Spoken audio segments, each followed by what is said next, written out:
I'm the outreach director for the Hollywood Fringe Festival, so for those of you who I haven't met yet, I look forward to doing so, and to everybody else. Hi.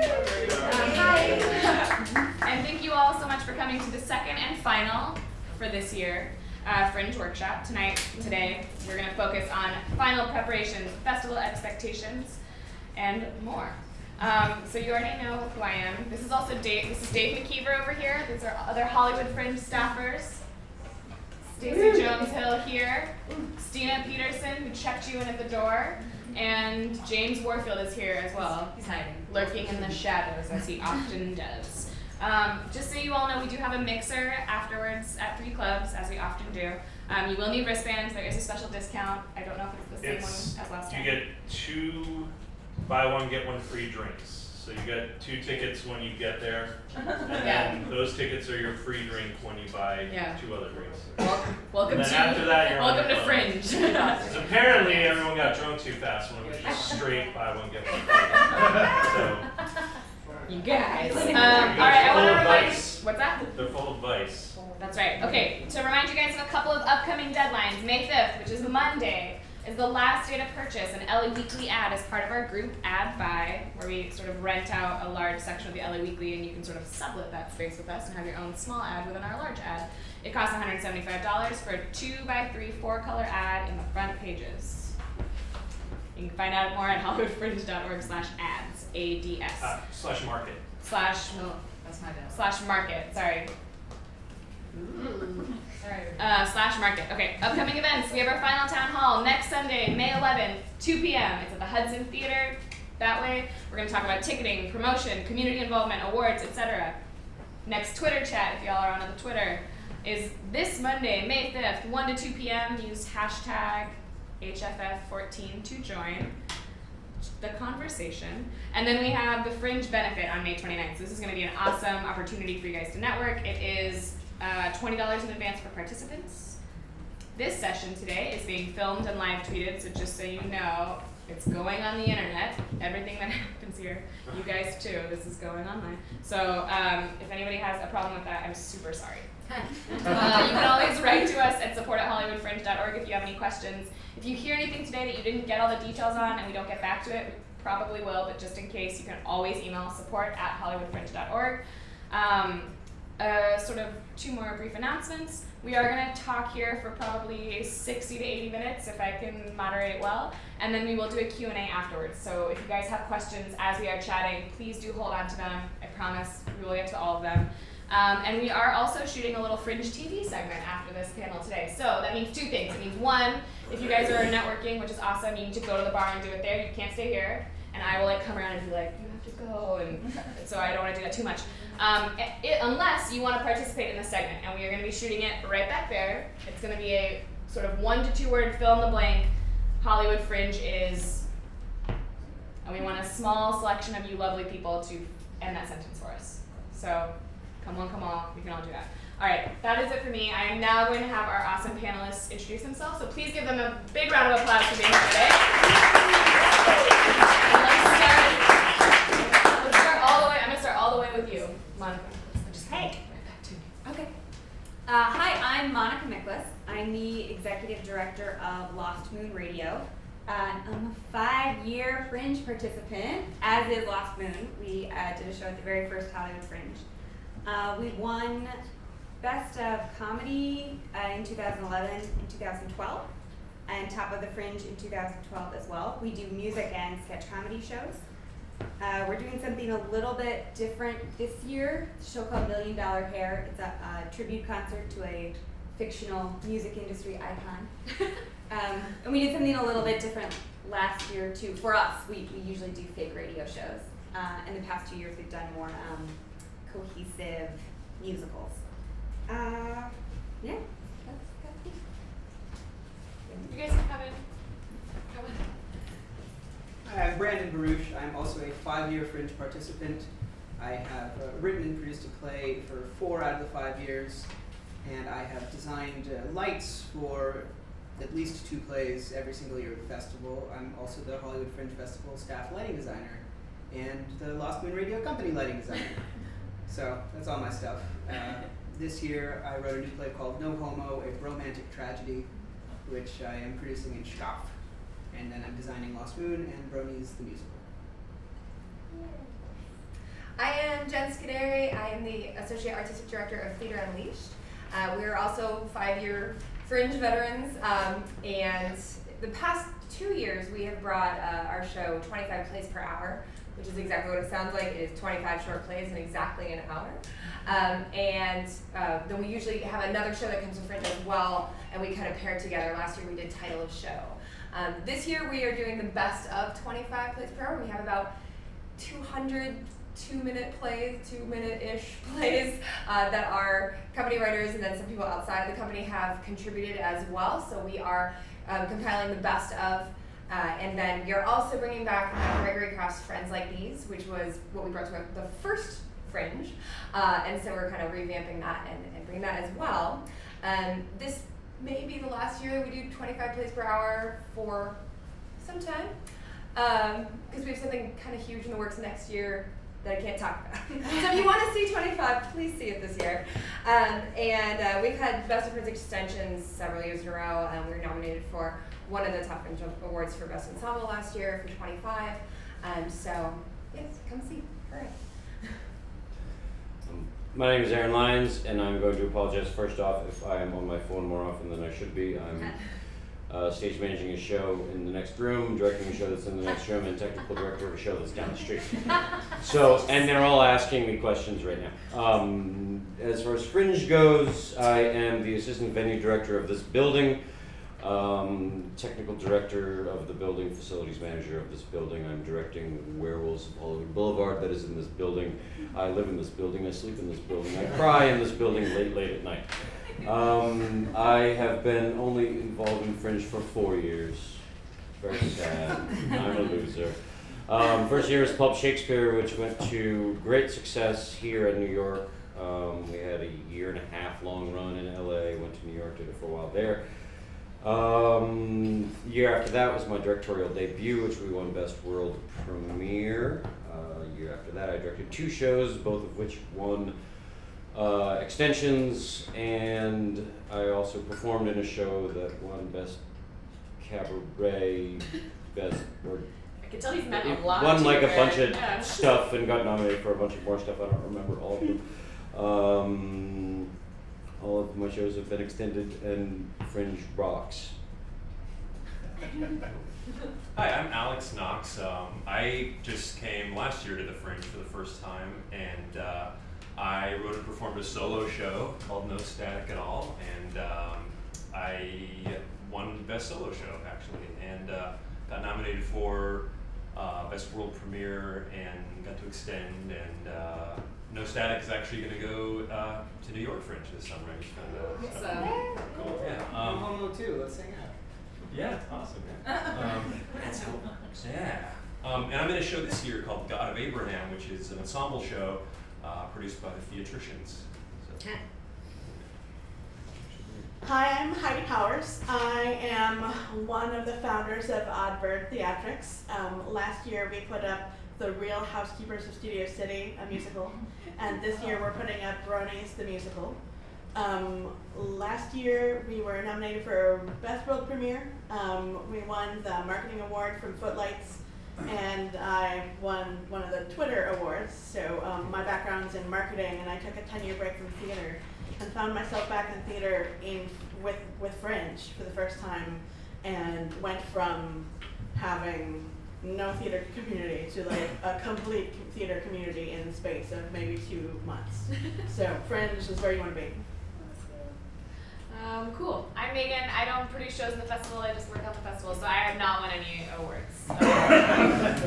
But well, yeah, maybe this year. And also, just so you guys know, you are welcome to tweet during this conversation. You can also, I mean, like sometimes the most tweeting happens from the stage as well.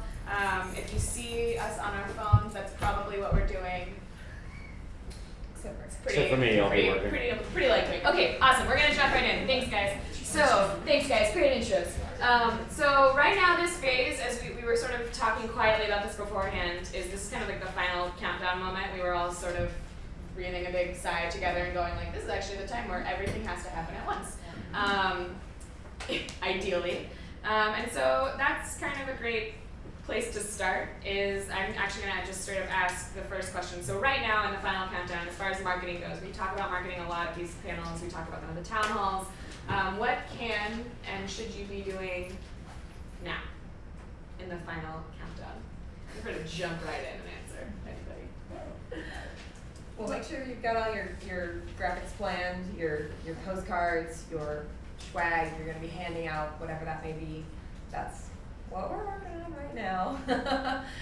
Some people are more ahead than we are. You have your postcards. I got my You're postcards. awesome. And my business I cards.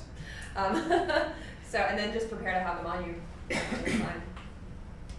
Yeah, and I would add, it's not too late. But No. I think just because we're only a month away from the festival, we have like none of that stuff done yet. So we're a little behind where you should be, but it's you do have enough time. You know, you haven't. I think the only deadlines that have really passed are the guide ads. Mhm. So except for that, like everything's still on the table. Be investigating every option, especially prioritize anything that's going to be printed or designed. And then you can always make up for lost time on the back end once the festival starts and once events like these start happening. So you're doing a good job marketing your show just by being here. I would say also, now is a great time to really figure out your target audience within Fringe, because it's great to work and meet as many Fringe people as you can and go see their shows and have them come support yours. That's brilliant. But also thinking about what the message is of your show, who that message applies to, and how you can reach them. Our message for bronies applies to nerds of all shapes and sizes.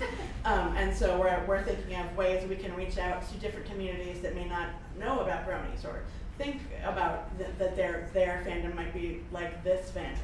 Our other show that we're doing, Fancy, is a female in drag, and so we're targeting those who appreciate drag and finding which publications, what kind of websites people like, and other ways that we might get their attention, maybe with like a little bit of a red carpet event or something like random. I remember you guys did the marathon, like the 1 block marathon. The 25-yard dad or 25-yard marathon.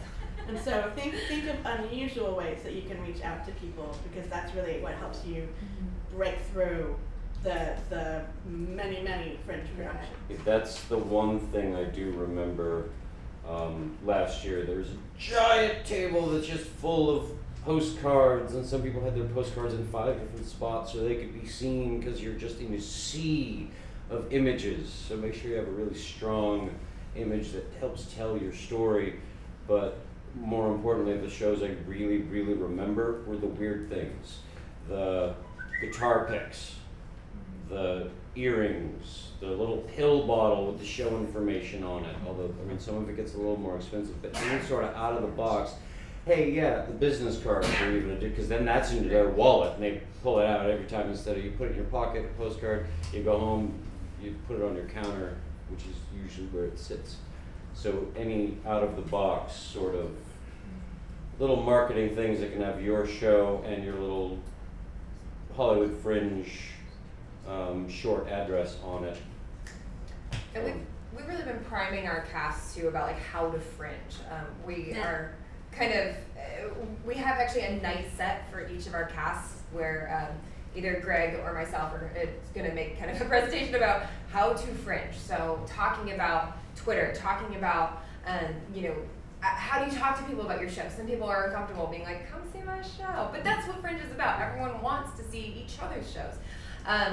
And we've made sure that we don't have any final rehearsals scheduled for the Fringe benefit, because we're planning to all be there.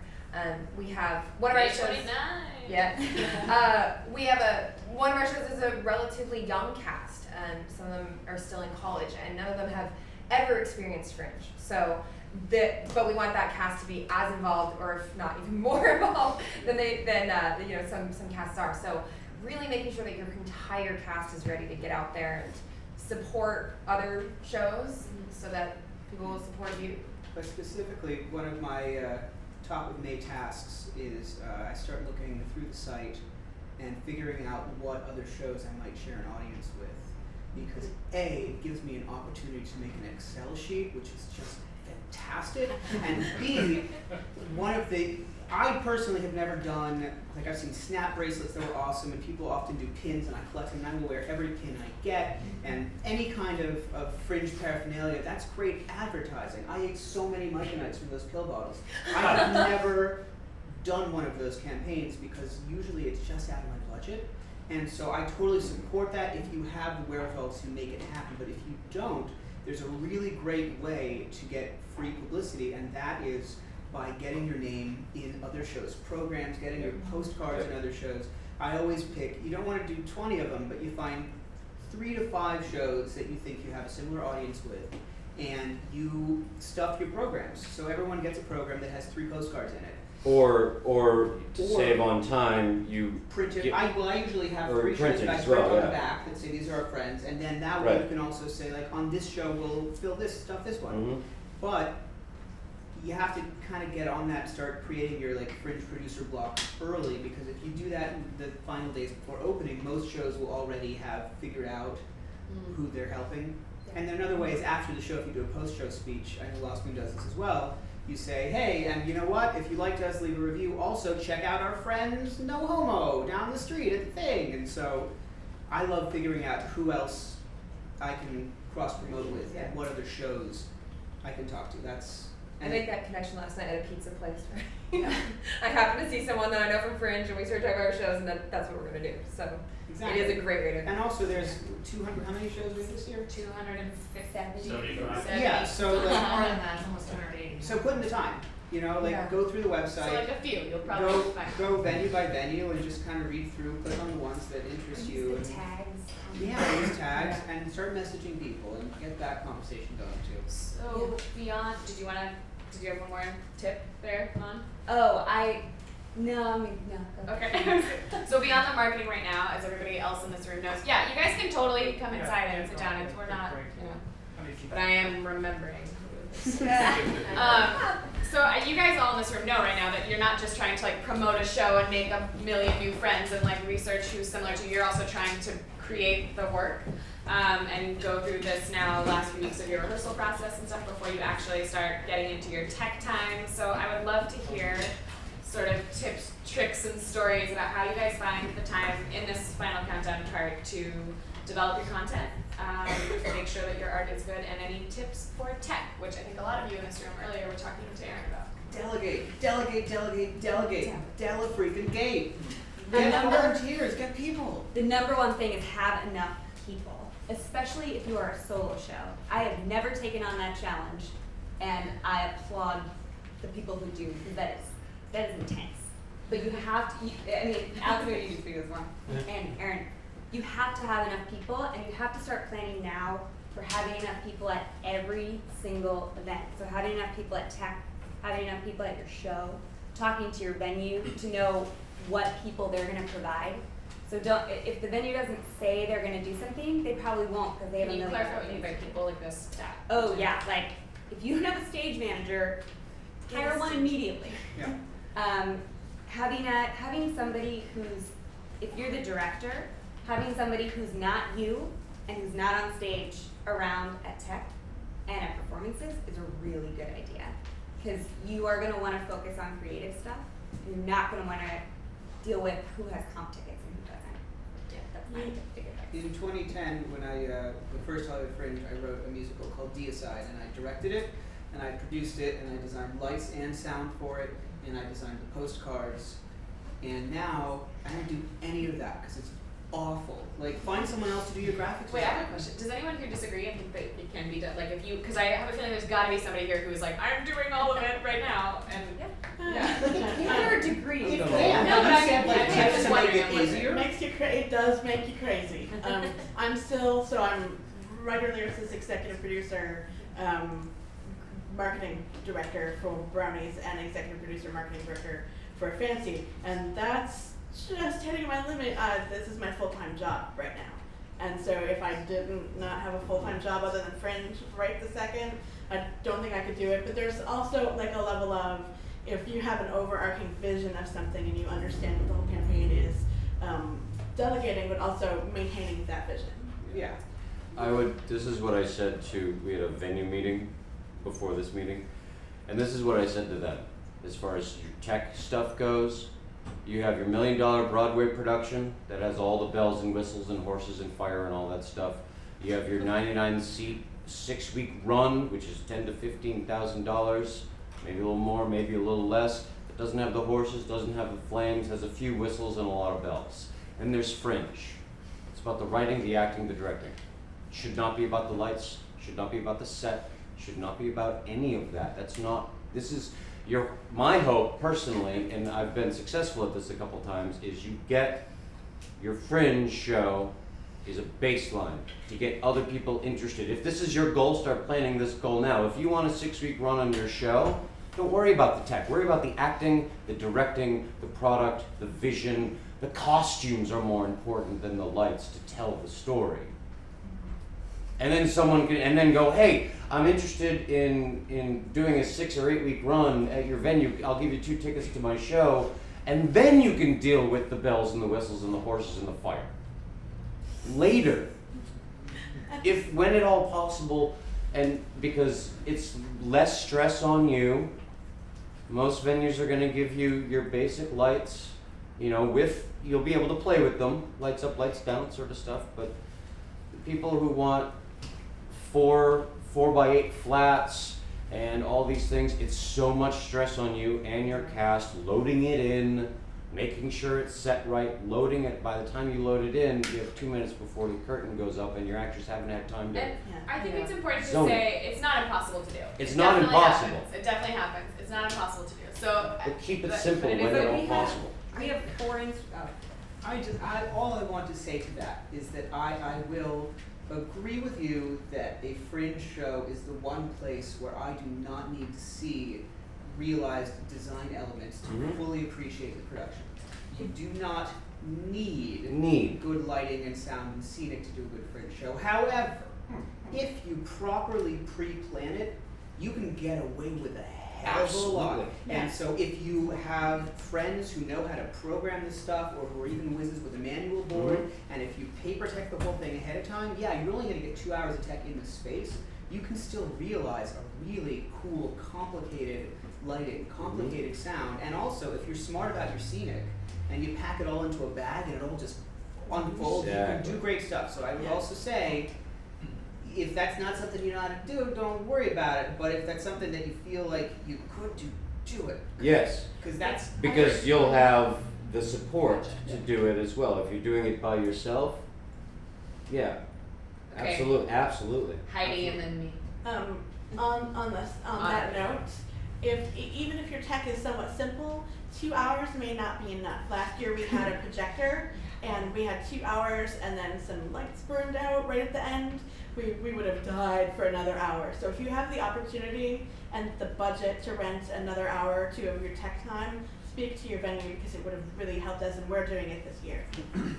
Alex, did you have practicals on stage last year in your show? You had your own lamp that you used? Yeah, I did some of my own lighting and sound on stage. I had a record player, I had a lamp, and yeah, you can do really cool stuff with really simple elements too, which is the stuff you don't need to be in the theater to practice. Right, and we've definitely seen neat Fringe shows that have used a lot of that practical stuff. So the actual lights on stage that people turn, no programming needed.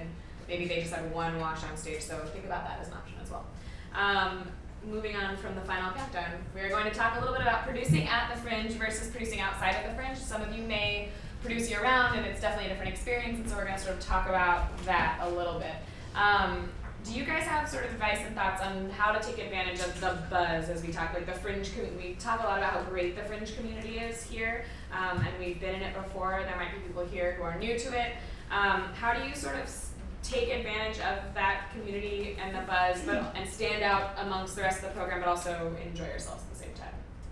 Is it possible to do that? Oh yeah. Yeah. That's the best part. Yeah. Don't wait for the buzz to happen Make it. to make that next plan. Because by the time the buzz happens, you have one show left, and then all your conversations are, I had this great show at the Fringe. Yeah. And find creative ways to make that buzz early. Mhm. Like preview week is the time to do that. And you can find really cool ways to get people to your preview. For 25 plays per hour, we do a 25-cent preview. So, Yep. you know, we're basically giving the tickets away. We pretty much could, but it's kind of fun. You know, it's only a quarter. We actually have like a jar of quarters, and you plunk them in there. So it's a fun thing to do. We've already had a couple tickets sell because that's that cool novelty. That one will sell out, and then that's already creating that buzz. And I think one of our biggest pieces of advice that we got a couple years ago was don't try to make money on previews. That's your buzz time. So give those tickets away, find creative ways to do it. You know, we did like a pay what you want if you sang a musical. I sang a song from a musical at the door for title of show. Like, there's a lot of fun things that you can do that will essentially get people free tickets, but it will make them kind of have fun too and remember you. I like to do a hashtag comp swap. That's Where you just, I message producers, especially for anyone in sharing my venue, and it depends on your venue, because Scott only has like 14 shows in its venue. 20? But 14 in the main stage, I think. Whereas Asylum has like 789. So I don't know, you choose a couple of shows and you say, give me 2 comps to your first show, have 2 comps to mine, and then go see it, and they'll come see you, and then when it gets to opening night party, everyone's got a drink in their hand. They're like, so what's good? It's like, well, I saw this crazy thing. We do like whole company comp swaps for previews too. Mhm. With our, and Jenn and Brandon both touched on this idea of like fringe alliances, which are a great thing to be really strategic and really organized about and starting now. And so, yeah, with companies that we have loose alliances with, we will comp anybody who wants to come from their company, but only to our first or second show, because you have to pack. And then we, like our comps, they start, you know, we're almost half the house's comps, and then by the end of the show, there's maybe 2 in the last performance. So we restrict all of our cast comps too. So we give everybody 2 comps, but they have to use them. With cast, we're a little looser, like before the last weekend kind of thing. So Smart. you pack those early houses. You want every seat filled at your first like 2 shows, and that's going to help drive you into the rest. Especially if you got press coming for those shows. And you want a really solid, like I say, first 2 shows are key. And you can also, you know, you can ask people to say, hey, if you like the show, would you mind writing a quick review on the website? I found that really helped create some buzz too, because those all pop up in the feed. If you also go to other people's previews and if you like the show, write a nice little couple sentences, and that starts to, you know, your name will pop up here and there, and that can help. It's also kind of fun to have a couple unadvertised things. I'm gonna tell you something now. We're not telling people. Okay. But for 25 this year, because because of the nature of some of the plays that we have put together this year, several of them are going to have rotating casts, and we are toying with the idea. So it's not absolutely sure. We're toying with the idea of having the audience pick that cast out of a hat every day. So like not the whole show, because we can't memorize 25 shows. But there'll be 3 different shows, and the audience will get to choose who's in it. And it'll just be names out of a hat super fast. But that's the sort of thing that like we want people to start talking about. So we'll tell them to tweet about that. Like please tweet tonight. You got to pick the cast for the show, for the 8th show or something. So Cool stuff. we're creative. I love what they do. So we do, but that kind of creates buzz too. Just little surprises that you may see too. Yeah. What is really different for me about Fringe producing versus other shows I've been involved with is that it's such a community. There's no other time in the city where I drive through Theater Row and see lines of people out the door and groups of people, and it makes me think sort of like one-act competitions in high schools across the country. Like, it becomes a theater community. So take advantage of that. And also the fact, like Alex was just saying, if you ask people to review, that's one thing that's different too, is that Fringe is a reviewing function. And so you can review any show you see, or have anybody who comes to your show review it. We had a tip at one of the workshops last year that if you hand out something at the end of the show, maybe a bottle of pills, maybe candy pills, or maybe just what we did was just one of those business cards with a QR code that they could click and then go review the show if they wanted to. And we ended up being one of the most reviewed shows because we just handed it out to everybody who left, whether they liked it or they didn't. And mostly they liked it. And you have the Bitter Lemons Fringe meter that sort of filters out those reviews and pops up the shows that are well reviewed, so you can build buzz that way. I'm writing this down. I'm just going to clarify a couple of things because we'll probably get this question, but we do have built-in reviews on the Fringe site. If you guys haven't seen them, it's almost like our own mini Yelp situation where you can write reviews and receive reviews. And the Bitter Lemons Fringe-O-meter basically does what Rotten Tomatoes does for films, and it kind of smushes all those reviews together, gives you a percentage, and then does pop out a list of sort of like the highest, most sweet productions. So those are those two things. During this time too, like when you're producing in the Fringe, as far as like your resources, so this means like your money, your time, your general energy and focus, because I think a lot of what I'm hearing today is that you're in that time now where you're prioritizing all the things that you still have to do. I know we on staff are doing the same. So where would you say now is a great place to spend those resources, to focus them in, and or maybe, I mean, that's kind of what we've talked about. What could you maybe let go at this point? Well, I mean, as you've seen up here alone, everybody has a different idea.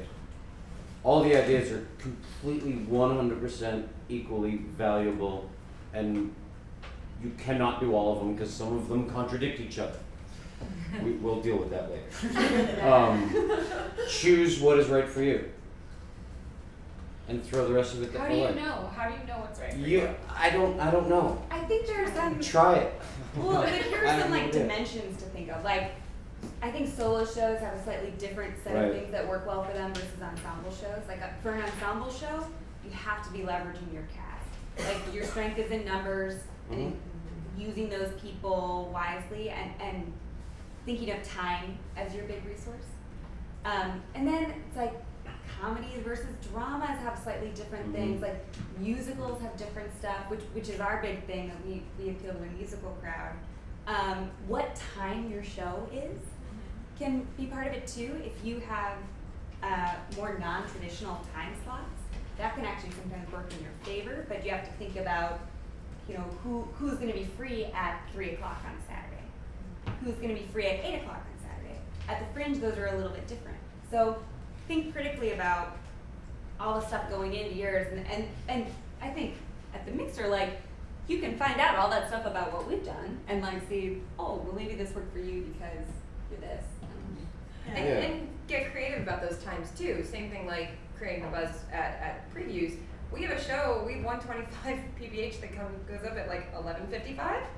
So it's at midnight. Okay, so it's gonna be like the fun clubby crowd, you know? So get some drunk people in there. It's gonna be awesome.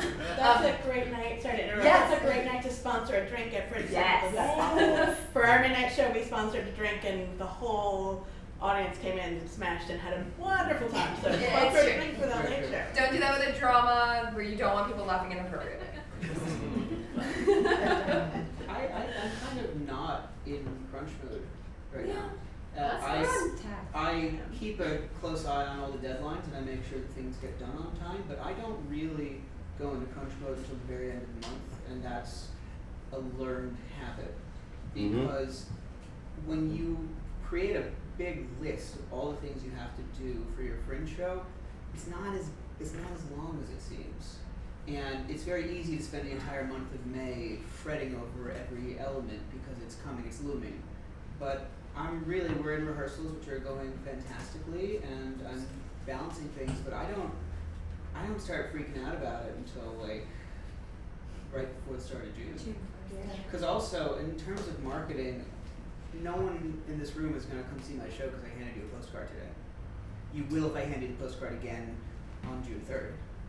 But, you know, build a little bit of buzz, but I don't do a giant marketing blitz this early. I do. Yeah. I would start online marketing right now more than print marketing. Reaching out to people to get them to like your Facebook page or starting to Twitter with them. Most of my friendships that I developed over last year's Fringe came from tweeting with them. Like Alex and I tweeted back and forth a bunch last year, and so we supported each other's shows, and now we're supporting each other's shows again. I would start that kind of marketing, sort of quiet, grassroots marketing, person to person, talking. So. Can I amend my statement? Yeah. Having seen your audience numbers last year, now is around the time of the festival where I really start doing a lot of Twitter outreach. Never mind, do what she does. Yeah, She's trying to be honest. Don't never mind, forget that. I would say that a really good way to go about that, other than just, up front, this is my show, this is what it's about, is be specific with each thing you share. Think about what you're trying to get across. Think about what someone will want to follow. If you have, I don't know, a set day a week where you want to share something about the show or share something that relates to the show so people know to look for it, it's helpful. If you honestly just speak from the heart about your work, I've been sharing about what a nerd I am and how my nerddom over the past 30 years has informed the nerddom in my show. And I think if you're sincere with your marketing, it draws people in a genuine way. And get your cast, if you have an ensemble, get your cast involved really early. First thing we say at every read through of actually all Theater Unleashed shows, not just Fringe shows, is we give them a hashtag, that we give them the show hashtag that the marketing team has come up with, and then we encourage them to take pictures during rehearsals. We make sure it's okay with everyone. It always is. They're actors, they want to be seen. But we encourage our cast to take pictures during rehearsals and tweet them and put them on Facebook and share them. The other thing that we learned relatively recently is, if you are on Facebook, they really changed their algorithms recently, where you might have a whole bunch of people who like your show page, but you put up a picture and 28 people see it. The way that we get around that is because, we have a company, but we tag absolutely everyone in the show in every picture, and then we encourage our company members to like, comment, and share. And then if you're on the admin page, you can see those numbers go up. I put up one picture of 25 the other day. It started with 20 people saw it. By the end of the day, 1,500 had seen it. Because That's a lot of people. I know, because the cast have liked, commented, and shared. So that's another important thing. Fast forwarding through the next few weeks, and in the actual festival itself, here's what I want to hear about, and I'm gonna ask you some tough questions. Festival problems. Have you ever had an issue during the festival? Do not name names, unless it was Dave. That's okay. Just kidding. But if you guys, have you had any issues with venues, issues with casts, and things like that? How do you deal with those in the middle of also putting on your show? Sure. Last year we were in a space shared with another group, and they're a lovely group, and we were glad to share the space with them. But they had some really large set pieces that made our actors uncomfortable behind the scenes, so we had to sort of communicate with both teams and make sure that everyone was clear the right way, and communication is important in those things. So if you're struggling, the number one answer is address it head on with open and honest communication. That's the best way to do it, I think. I don't know. Aaron, go. I chose. If you're in this building, talk to me. I've encountered everything I've done in Fringe except for my first year, which I wasn't involved. I was an actor in it, and I wasn't involved in the production of the vision of the show. Has been in this building, and I've had problems every year of various, whether it's other groups or another show takes that block that's for this space, but they take it to one of the other rooms. Talk to the venue, and there should be a venue liaison. This year I've wormed my way into this building because I have firsthand witnessed all these problems, so I know where they're coming from.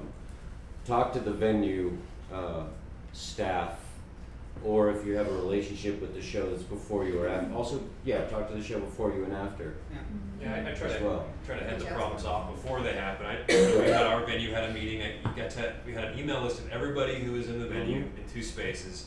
There was a table I wanted to use for my show, so I looked at the chart of other shows that were at the same time as mine. I was like, anyone else going to use this table, just to make sure it, but just doing those kinds of things where you can try to anticipate, knowing that everything is shared, everything is kind of could be there, could be gone tomorrow.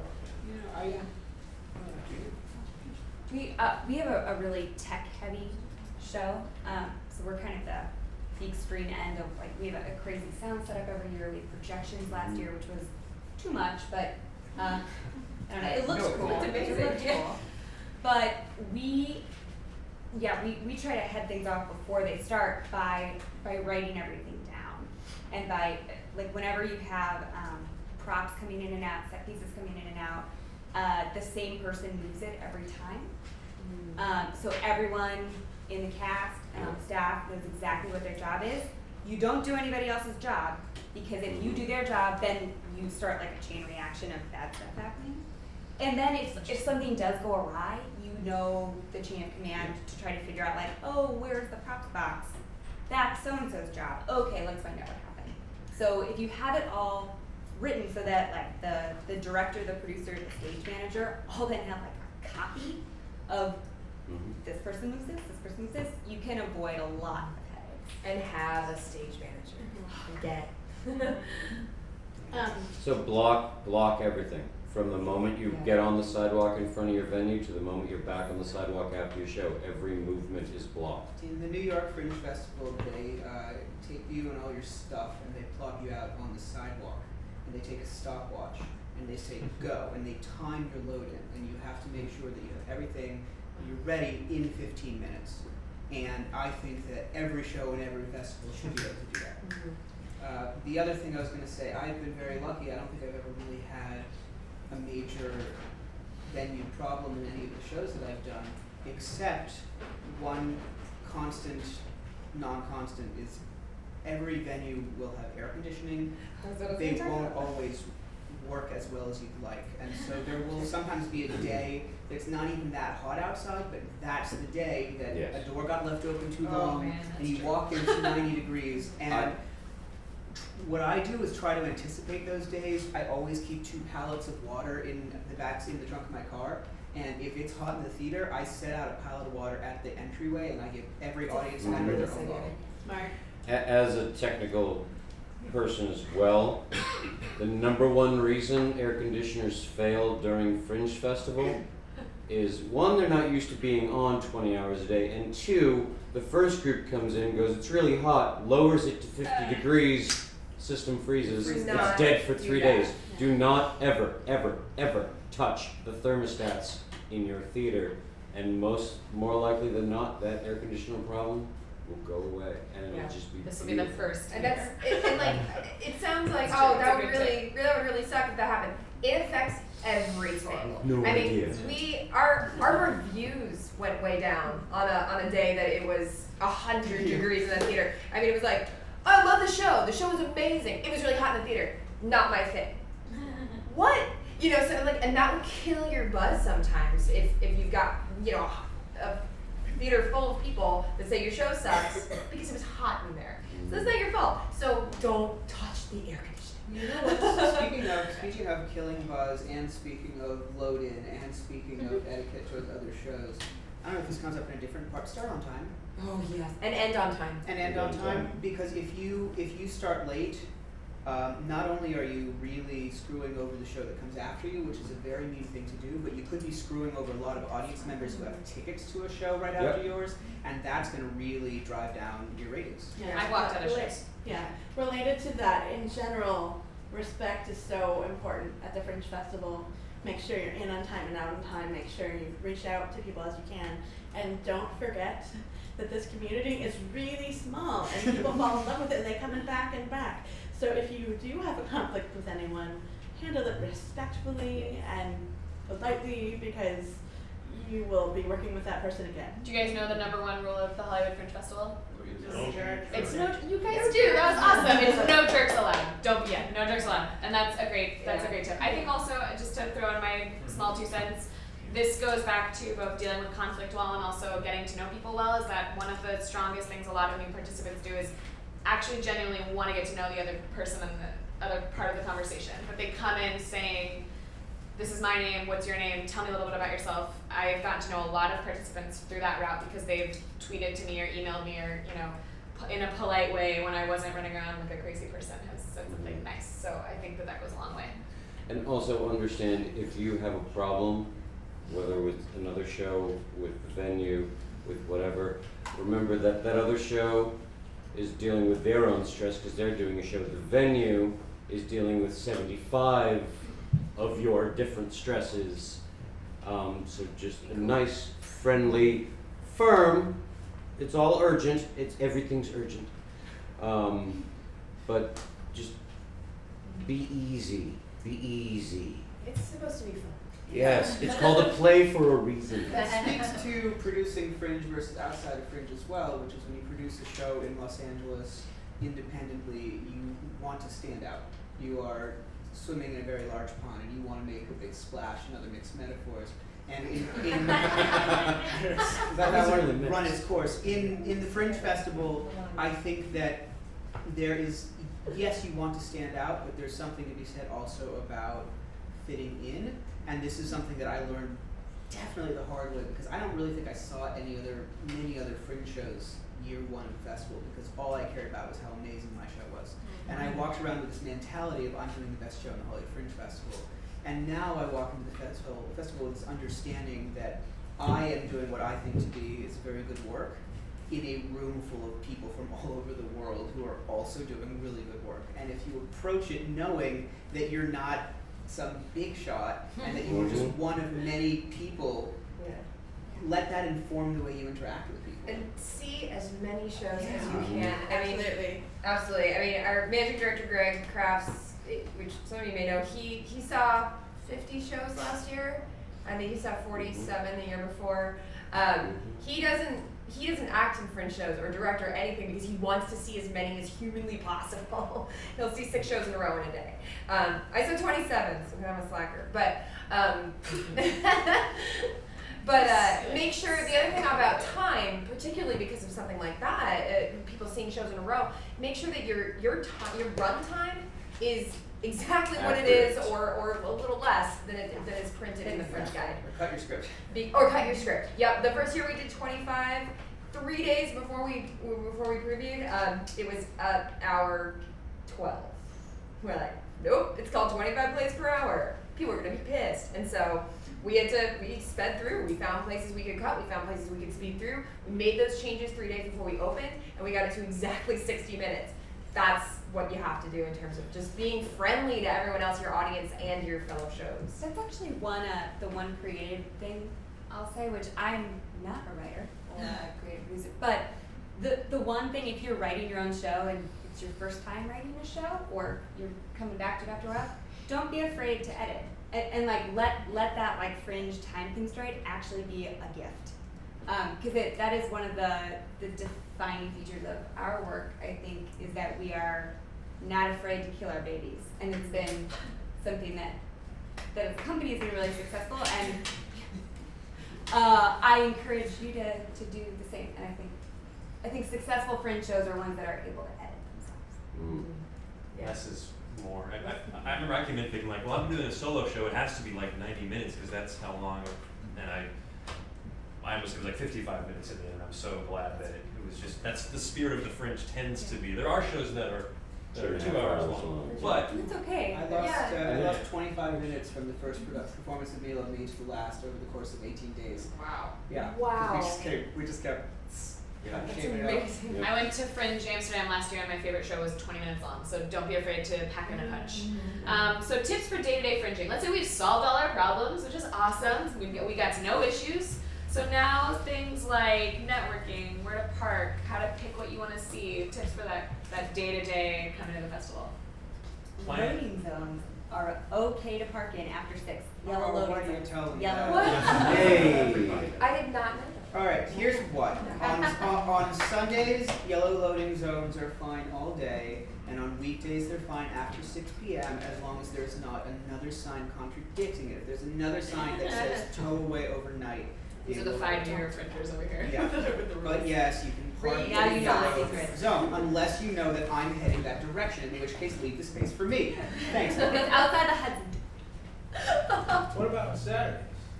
Saturdays, Same as Monday through Friday, I think. yeah.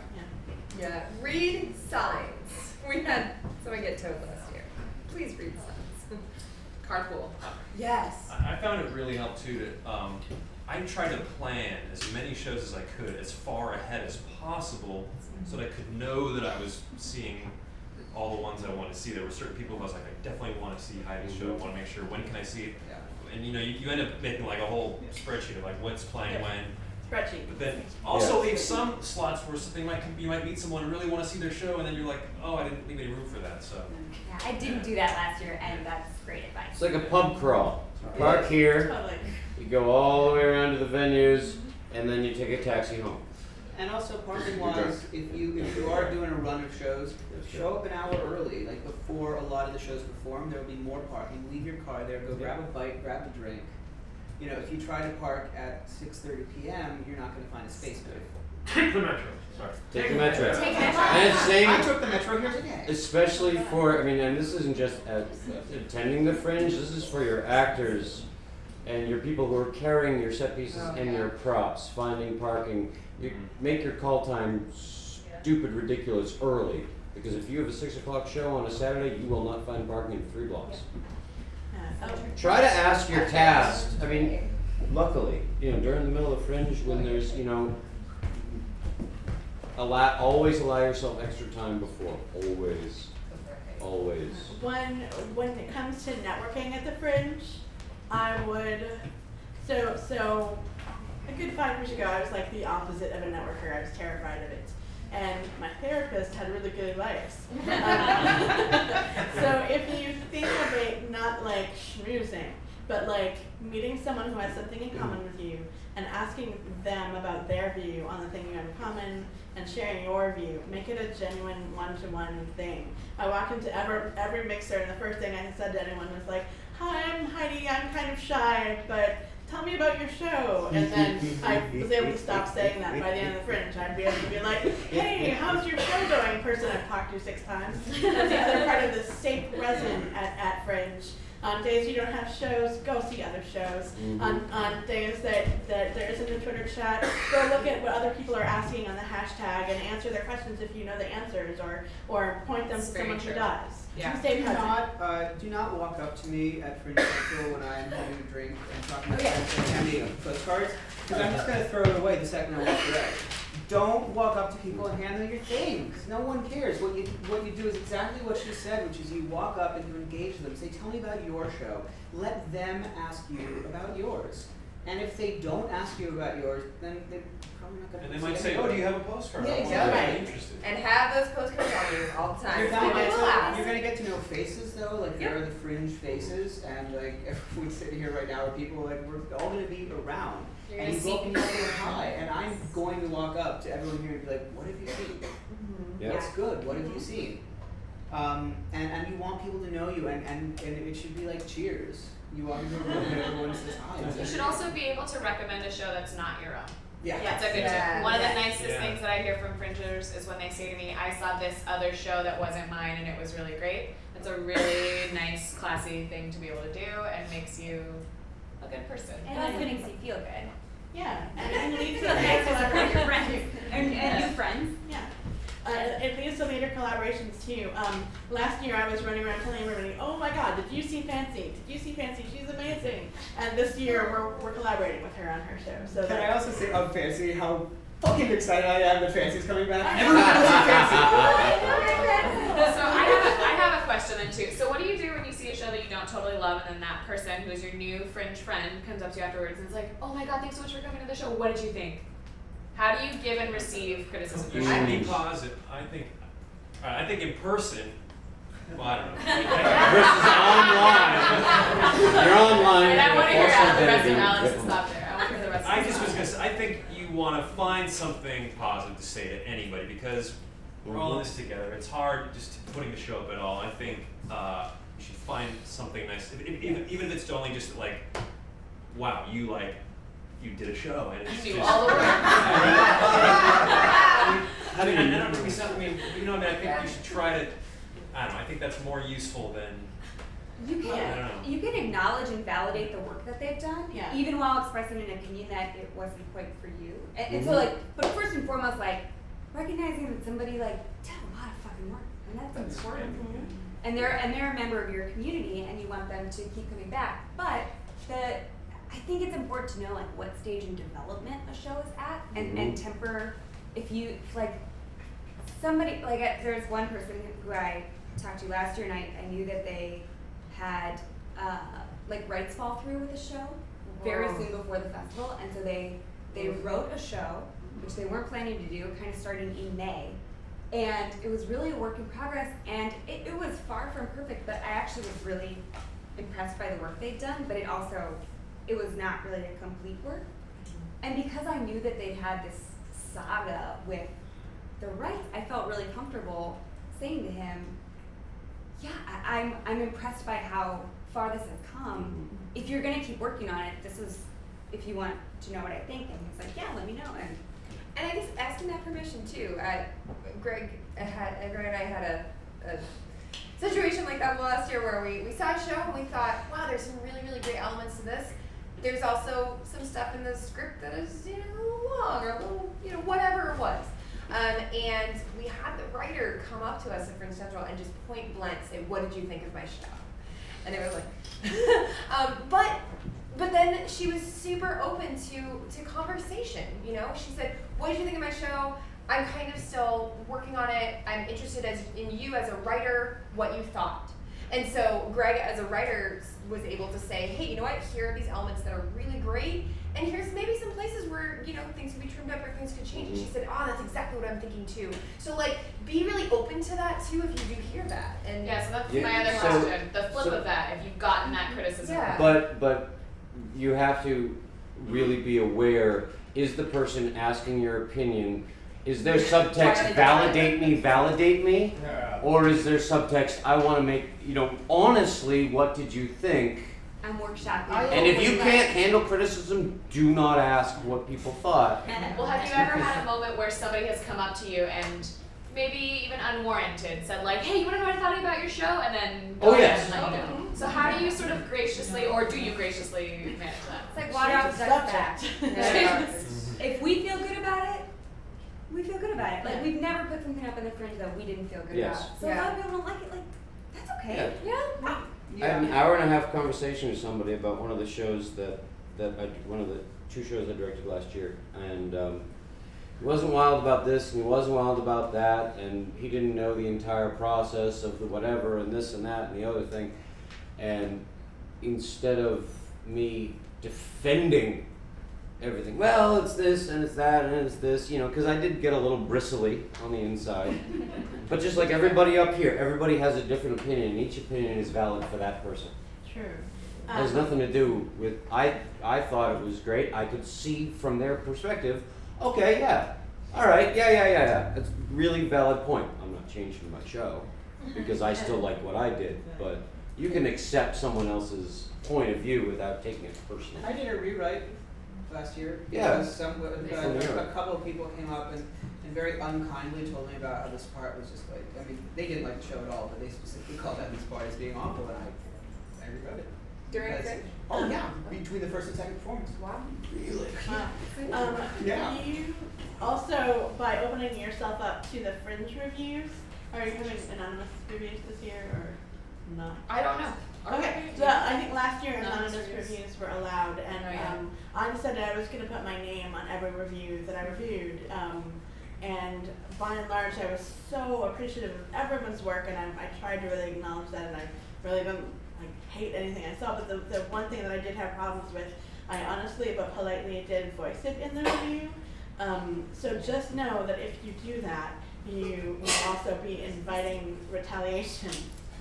Because that show then reviewed ours without seeing it. Oh. So don't do that. Be, Be a like I jerk. said, No respect. jerk. Respect. Yeah, constructive is the key word in constructive Got it. criticism.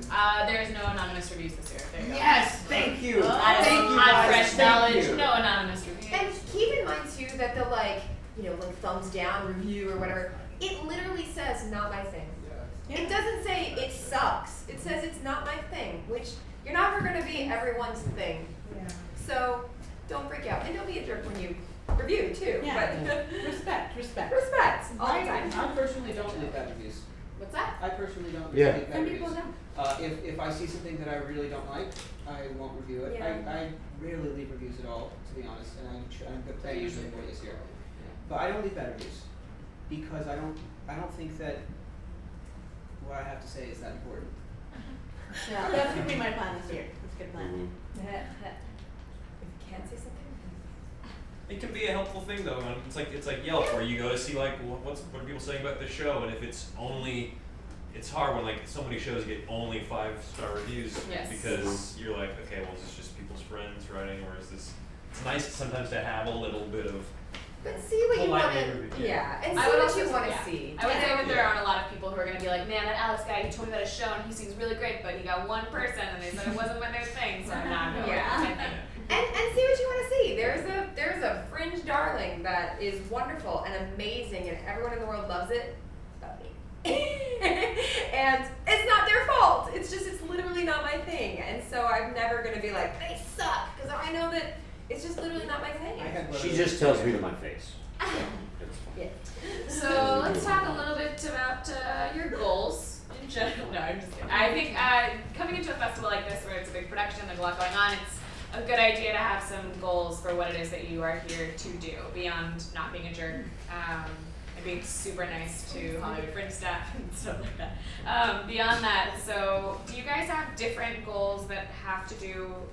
I think you guys are all. Some of you here are more on the production side. Some of you are here more on the artistic side. Many of you have done both. Would you say that the goals are different for those two things, and how do you set artistic goals and production goals, and what are those like? It depends on the hat I'm wearing. And If I'm marketing, then my goals are all butts and seats and awareness, and that's all like where my brain lives typically. And then if I'm creating, which I am in this case, then that hat says, let us take every step of this to make it a more solid artistic work. Let's let the writing process inform our goal, like our marketing. Let's let our workshop inform our changes and who we would use in our cast.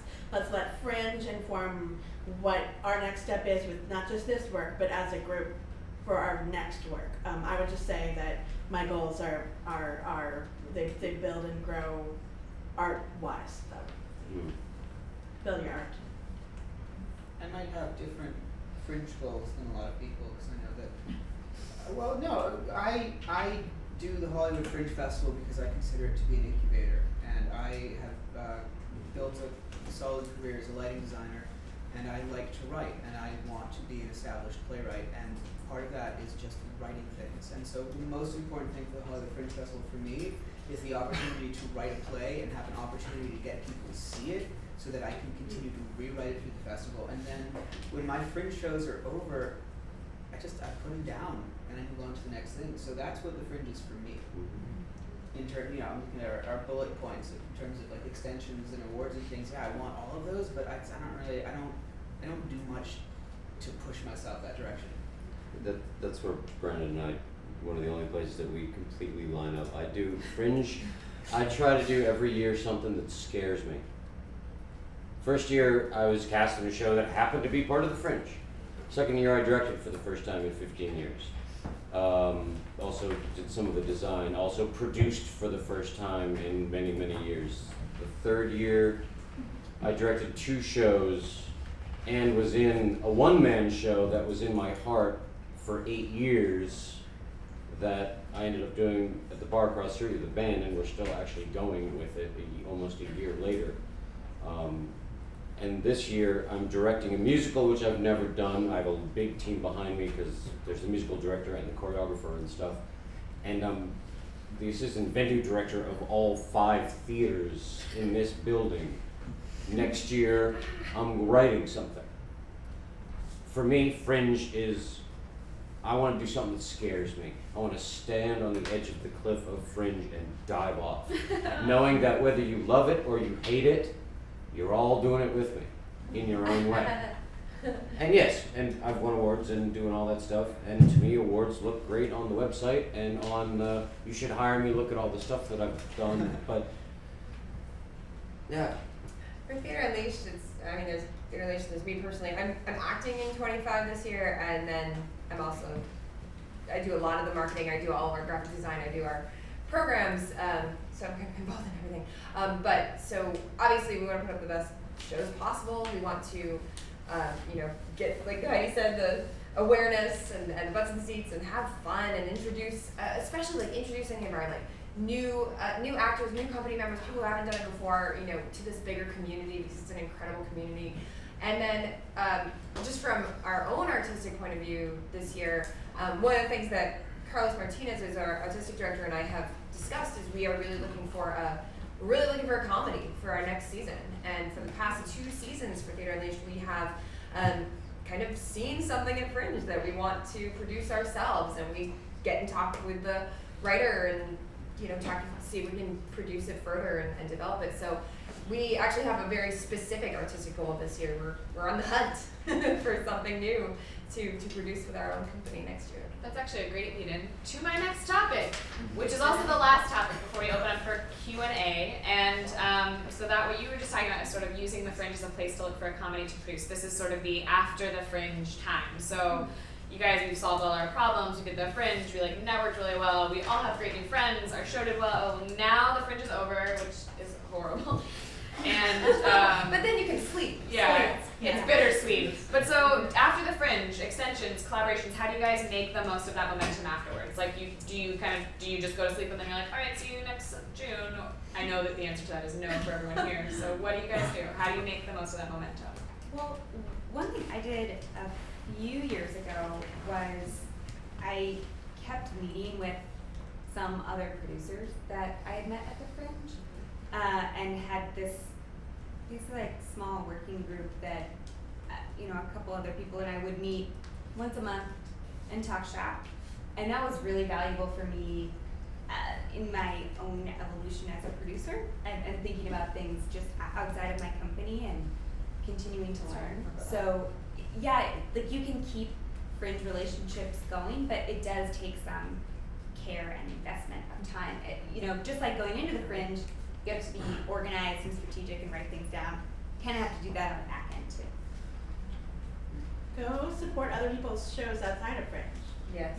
We've gone and seen shows for all the companies that we've appreciated, and that also helps for when we all come back together this year. I'm like, oh, I just went to see Tartuffe at Theater Unleashed like a month ago, and it's nice to reconnect that way and keep friendships alive.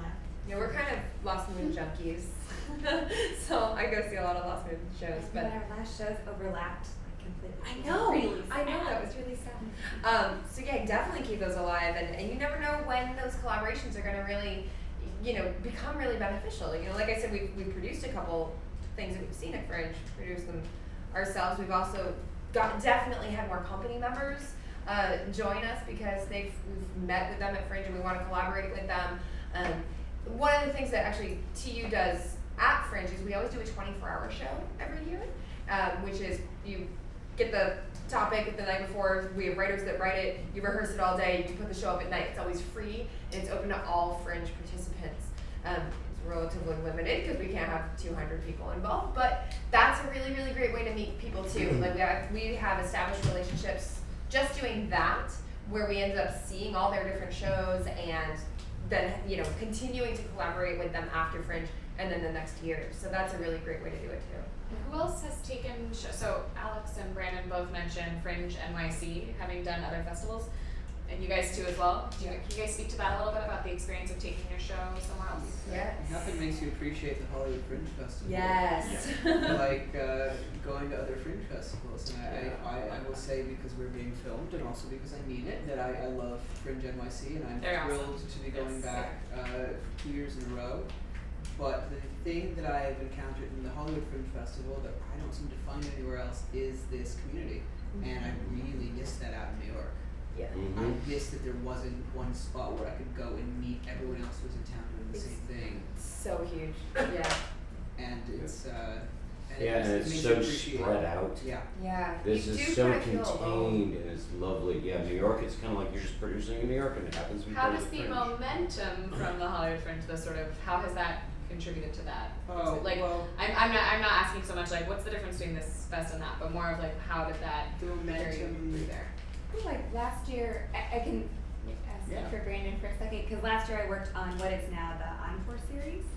And so a brief thing about that, if extending your show is even in the realm of possibility, think about that now and what that means with your cast and what that would look like a little bit. But like Brandon's show last year was going to Fringe NYC, and so then through the Encore series, you had a couple more workshop shows. I used the opportunity to do yet more rewrites. I threw out a full scene, and then we previewed the new version of the script here 2 days before we flew to New York, in this very room, in fact. Oh wow. And so that was spectacularly helpful because also we got to New York and we had our whole tech thing worked out. We practiced all of our scene changes here. Yeah, it's just easier because you don't have to travel. Yeah. But yeah, we have brought friends like these to New York.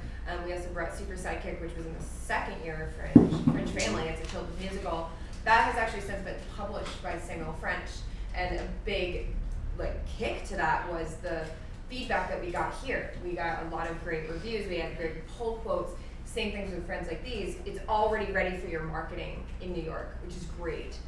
It even pulled, and then that ended up pulling in other reviewers and some pretty big reviewers that then gave us new pull quotes and helped it to become published. So that was very, very beneficial. We didn't take housekeepers beyond Best of Fringe extensions or Best of so now it's the Encore program. But we specifically didn't plan for it because it was our first show, and we thought it's our first show, they won't extend us, and so we didn't make any plans. And it's a good idea, whether or not you think you'll be extended, to talk to your cast about their availability and your team, because we had to then go through and cover with understudies for a relatively big show. So even if you're not thinking about it, float it to them now. Talk to them about possible, any opportunities that might be coming up. To clarify, the Hollywood Fringe Festival doesn't extend any shows. We don't produce that, but there are venues that do. So just so you guys know, the way it works is the group of venue directors and coordinators and other people go out and see shows and discuss amongst themselves what could benefit from a handful of other shows. They then approach the shows and say, hey, we're interested in you, kind of under the radar, to do 5 shows in July. Are you available? And then based on your answer, depending on if, you know what I mean. So that it's not a big surprise, you're, at the awards ceremony. It's all been worked out beforehand, so. Yeah, we're publishing. We're gonna publish all that info. We're sending it out in a newsletter in the next week or two. Is going to be a list of all the sponsored awards and how you can get in touch with the people who are doing those, so you'll get all that information. From our experience at Fringe the past couple of years too, we're also bringing our shows this year to San Diego. The San Diego Fringe. San Diego Fringe. That's awesome. And it's the week after, so there's the momentum's just gonna go. We're not gonna have any downtime with our cast. We're just gonna be like, okay, great, next weekend, San Diego. So that's gonna be very, very helpful too, because we're gonna just be, ready to go. You can also email support@hollywoodfringe.org with other questions about other Fringe festivals. I have been fortunate to get to meet a lot of people from other Fringes, so if you have questions, those will get to me at the email support. Are you guys ready for the Q&A? Sure. Cool, so a quick reminder, after this, I'm gonna make you all leave immediately unless you are gonna participate in the Fringe Is, and then finish the sentence back here for Fringe TV, our awesome program. And we are all going to free clubs after this for the buy one, get one free well drink special, which is incredible. Limit of 2 purchases, I think. But you will need a wristband, so please do get one. And now it is time for the Q&A. You guys have to take off, that's totally fine. If you guys have questions, when you are asking your question, do stand and give your name and your show if you'd like to do so. All right. Go for it, Brendan. I'm Brendan Weinhold with 4 treat plays in Stop. My question is, have you ever had, when you're making that when you're trying to delegate, have you ever had troubles with people to whom you delegated something and tasks that you kind of let go of have to come back around to you, and how you both manage, presumably you use an Excel spreadsheet, but how you manage to stay on top of all of those tasks and bring it back around, and also deal with the human beings who are involved who are maybe not doing the jobs that you thought they would. I've had some clunkers. Yeah. I think part of that, and this goes to Heidi's point a little bit, is if it's real, the most mission critical things, don't give those away. My mantra about having enough people around is more for when you're on the ground at a venue on the day of the show, the day of the tech. Just having another body in the space, it's like, oh, we didn't get water. Can you go get water? Great. I don't have to go get water. With delegation, it like expectations and being really clear about what your expectations are, like what completion of a task looks like. If it's something that you really are passionate about, like graphic design or something that has an artistic element, like maybe that's something you shouldn't delegate. If like just spell checking everything, like that's easy to do. But have someone else please have someone else Yeah. Two sets eyes all the time. Yeah. Just try to be really careful with exactly who you're delegating to. I don't design my own plays anymore just because I don't want to deal with that. But the designers who I bring in are all people who I've been working with for years, and we typically don't pay protect my plays because I know that they know what they're doing and they just show up and they do the lights and they do the sound and it works great. The tasks that, the sink or swim, like things that can really destroy you tasks, I will never fully delegate. I will ask someone to help me with it, but I will always stay involved with it. So I have an ancillary question actually related to this. Is there something that could happen that could totally break your show? Like, because I've seen some people get like scrappy and make some amazing things happen when things fall through. that can. One thing that could break the show. The dropout of my composer. Did that But happen? he's amazing. He would never drop out. Oh, He's sitting right Right there. Make sure the people that you choose to collaborate with, you can have an open, honest conversation. How are things going? Is this going to work out? If it's not going to work out, we're collaborating at this time, let's have an honest discussion. No harm, no foul. Better find it out now, because you have to be able to separate this is business, this is friendship. Yeah. And sometimes it's not going to work at that juncture, but even though you really want to work with each other. You know what I'm saying? So you have to make sure that the collaborators, you can have an honest, and if you can't do it, I'm not going to be mad at you. If this continues to the week before Fringe and I still don't have my design, you should have told me beforehand. I will also say that after 5 years of doing this, there's not a single part of the fringe producing process that I cannot do myself. I really don't want to, but I have figured out how to do it in such a way that if anyone lets me down, I have the necessary knowledge to make it happen. Yeah. The planning time is important to you. You have to add padding time if you're delegating. Make sure you add enough time for your graphic design so that they're turning in their postcard design a week before the postcard must go to print, so that you have time to approve and go through any changes. And that goes for any part of this. If you can plan padding time, plan padding time. Mm-hmm. All right. Right here in the front. Hi, Brandon Clark from the Magnum Opus Theater. There's a lot of Brandons speaking now. If it was important to you, and one of your goals might be doing this, how would you position your show to be in a position to perhaps come home with some awards at the end of the Fringe? Are there any tips for that? I mean, this is my first time really going after that, so I want to make sure that I don't. Did everybody hear that question? Yeah. Cool. Nice. That girl was like, yes, we did it. Do the best show you possibly can do. I mean, that's kind of the bottom line is like, make your show something that is going to be really, really worth seeing. And then from there, like that's your baseline. And then from there, start building on everything we're talking about building. Get people there. That's really important. Mm-hmm. You can have the greatest show on the planet, but if 20 people see it throughout the run of the Fringe, you're not going to get awards. It's because we vote on the audience chooses the awards. The participants with ballots. That's It's not, mostly true. That's mostly true. for some of them. For some of them, there are sponsored awards that other people do.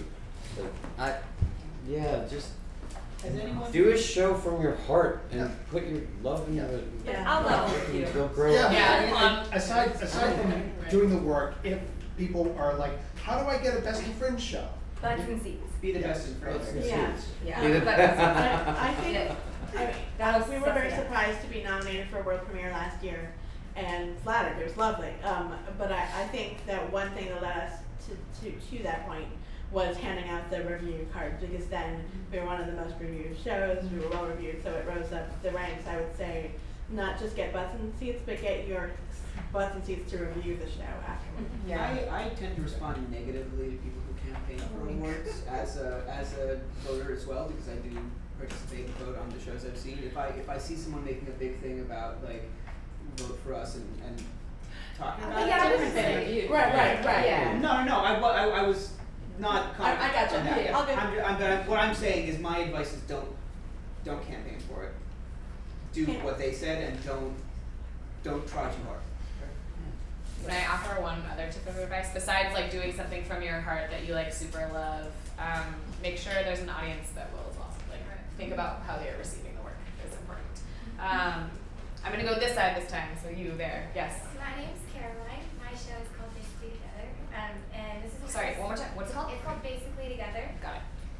And this is my first time having a show in the Fringe, and my biggest fear is it's like 3 days before opening night and half my tickets aren't sold.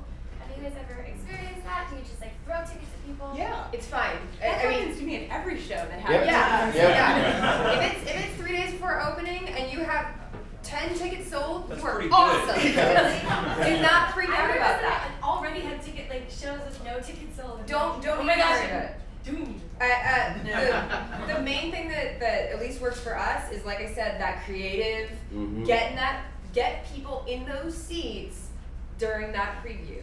That's what's going to do it. It's not about like, I'm all sold out before the Fringe starts. It will never happen. So don't worry. I mean, last year, every single 25 plays per hour sold out. Every single one. But a lot of times we'd wake up that morning and go, well, we got 3 people.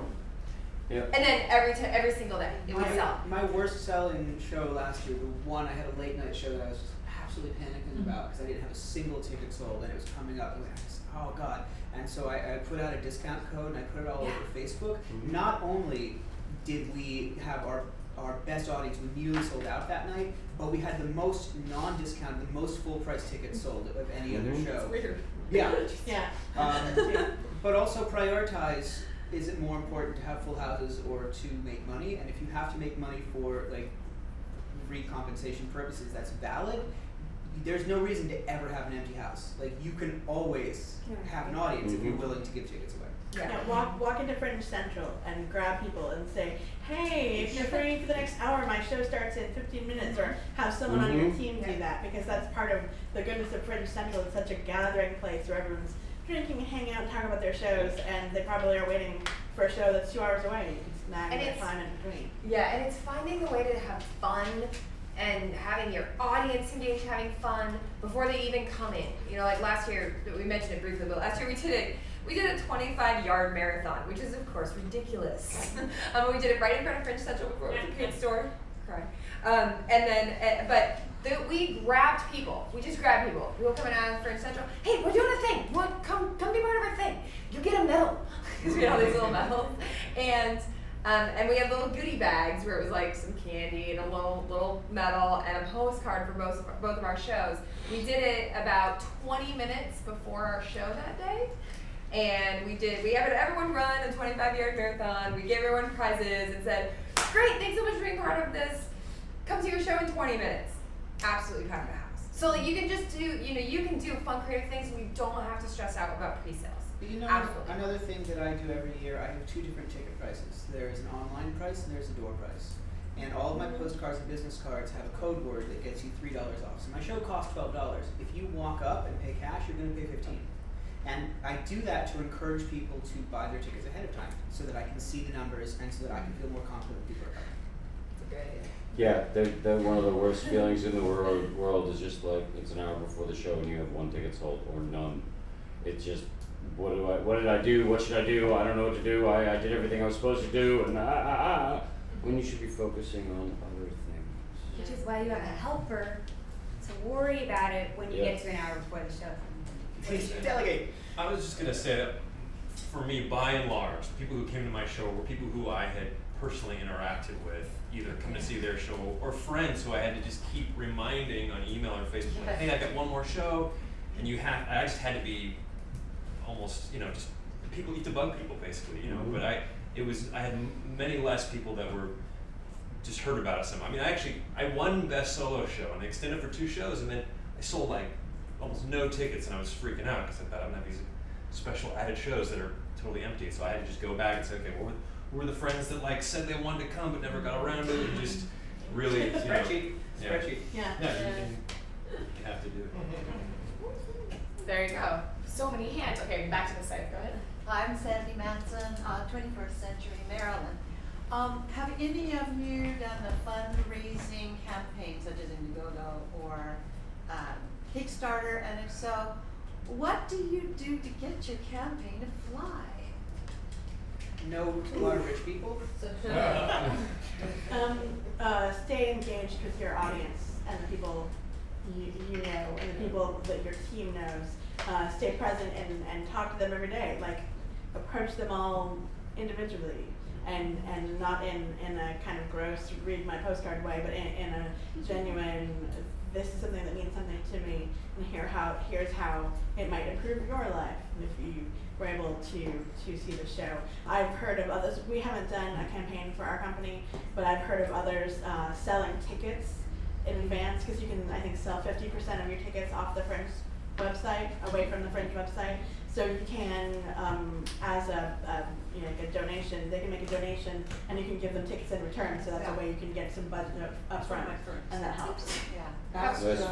Reach out to people individually. If you post it on Facebook or Twitter, there's a lot of, I have a lot of artist friends, and so I see 2 to 3 Kickstarters a day, it feels like, and I don't look into them. But if no, but it's true. If it's on my feed and someone's having a Kickstarter, it's like, I'm so happy for you that you're doing the thing that you care about. But if someone sends me an email or even a Facebook message and reaches out to me personally and uses my name, so that and make sure that it reads as not boilerplate. Like, write an individual note to that individual person and say, hey, I'm doing this thing. It's very important to me. We need help. Here is how good you'll feel about yourself when you help. Also, as somebody who receives a lot of fundraising invitations because of my work with Fringe over many years, actually what Heidi said is quite key in that I really do appreciate when somebody tells me what this experience might be like for me versus why it's so important to them. Yeah. Does that make sense? So like, here's why this might be great for you versus here's why it's so important that I get to do this thing. And have a great video. That's good too. Great video. And great videos, not just content-wise, but also in terms of Production value. quality-wise. Because if I see a Kickstarter video with really bad video quality, I'm not going to give you my money if you don't know how to put together a video, Whereas if I see and typos. If I see a single typo, you're not getting my money. Yep. You're not getting my money because you don't have time to proofread your thing, and you want So if how you present your campaign also really affects how I respond to it, and hopefully people less prissy than me as well. I don't know. And also, I worked on an Indiegogo for a film, not for the Fringe, but two things that I took from that were, one, setting a realistic goal is really important. You could shoot for, it's tactical, you could shoot for the moon, or do something that you feel pretty confident you're gonna get and you can make your show happen, and then you might get more. And second is, talk to people before you go live with it and have a few people who are ready to contribute right away to get it going, and a few people who are willing to make a substantial donation at the end if you're getting close, and they can put you over the end. Pro tip. That was a pro tip. You can't do that yourself. Like, it's not kosher with those site rules to do that yourself. Like, people get in trouble for that. But if you have people will contribute, feel free to talk to them about the timing of their donations. But also, We're gonna move on to the next question actually. But you can totally talk about this more at the mixer afterwards. Hands up. All the way in the back. Hi there, Scott Hislop, writer performer for I Want to Bury My Testimony. I'll be laying to rest principles of faith and masculinity. I have a question for you guys as far as how do you deal with latecomers? This is LA, people are late. Depends on the show. There are some shows I've had that is such an intimate, quiet, beautiful moment that you gotta wait for 10 minutes. Yeah. Or not at all. I had another show that the first 7 minutes of the monologue, it was a monologue to the audience, and the actor was just like, hey, how you doing? Yeah, come on in. The show had already started and just kind of ushered them in without breaking a sweat. It depends on depends on how easy the audience, like in here, the audience comes this way. There are some venues, the audience comes from backstage. So, sorry, you're screwed. So maybe have someone at the door and say. Yeah, your box office person. You should. Yeah, make sure you have a front of house. Each venue should have, or at least ask you about your late seating policy. If the venue provides box office. Yeah. Okay. Okay. I would say as much as possible, it's a good idea to let people come in late. Yeah. Oh, for Yeah. sure. Yeah. We I love don't- I this even- number. Yeah. Although I gotta say, I mean, I can't think of. I'm sure it's happened. I can't think of a Fringe show I've been in that I thought in the audience that I thought, oh my gosh, there's all these people walking in late. Right. I haven't seen that a lot. Maybe that's just me. Oh, I've I don't seen know. this. We had some, hurricane was really difficult, not. Well, not that's certainly horrible, true. but it's really difficult during Fringe. And if you have people who don't know that, so warn them in advance. I think you can get email addresses from, if they leave them when they buy tickets, email them before your show to say, parking is challenging, you should leave, an extra 45 minutes to get the parking and walk to the venue, and definitely let them in because they paid for the ticket and you want that buzz. If there's a blackout or a lull or a scene change towards the beginning of your play, you can also hold until the end of scene 1 if that's like 7 minutes in, and they just don't let them in until that blackout. Yep, that's what I've done and I've Yeah. seen done. There's only one show that I've been an audience member of that they just refused to let anybody in after the curtain. And But, if you do that, think about exchanging tickets to another night. yeah. Good tip. But don't ever hold the curtain. Start on time, end on time, because the people before you, the people after you, and the audience are maybe going to another show next, and they need to know what time they got out. Respect. Next question. All the way in the front. Hi, I'm Mallory from the Sore Thumb Group. We're putting on Gimbal Cap.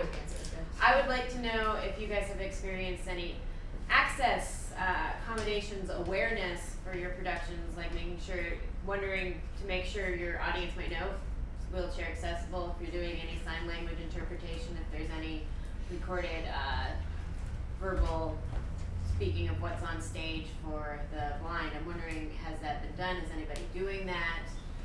Is anybody aware that they could, should, and it might be a good idea? Do it if it's important to you. I mean, I haven't particularly seen it myself that it's like all over something, but publish it as much as you can in all of your marketing stuff for sure. Yeah, I've been involved in shows that have had a one show that had an interpreter, whether it's a sign interpreter or whatnot, like one performance for that, and some that were, all the rest of them had mixed performances, like there's a blind person and deaf person, and it sounds like a joke, but it's not. I think it's part of your audience outreach. If I've never had an interpreter for my shows just primarily because it's cost prohibitive, and I think if I was doing a show that was aimed more towards a specific community, I might prioritize it. But certainly that could also, as a lighting designer, I've worked on a number of shows for deaf audiences, and it can be a great marketing piece as well, because it's not just accommodating people, but it's a great way to reach out to the community. Yeah. Most of the venues are pretty accessible. We had several people who needed accessible entrance last year, and we were in this space, so we actually just removed some of the chairs and they were placed in front. All we did was handle them and treat them first, so that we made sure that they were comfortable in place before we let everybody else in. Is there something on the ticketing site that asks if there's? I don't think so. No. Maybe there needs to. Maybe. That's a good idea. There should be, yeah. You can definitely put it in the content portion of your description. Well, is it something that someone can search for if they have? I don't think so. No. It's a great idea. Can we grab hands up for the next question? Go ahead. You. Yep. Hi, Rachel Germain for Germain Show, my solo show. The lab. I remember someone briefly saying something about this, and this might be crazy. Is it crazy to even entertain the idea of getting ballet for shows? Is that that's not really like what Fringe is It's about, expensive. but If you Some can people afford can it, afford it. do you want to produce my next play? yeah. It's expensive. I'm like, well, maybe if a couple. I've looked into ballet a little bit for other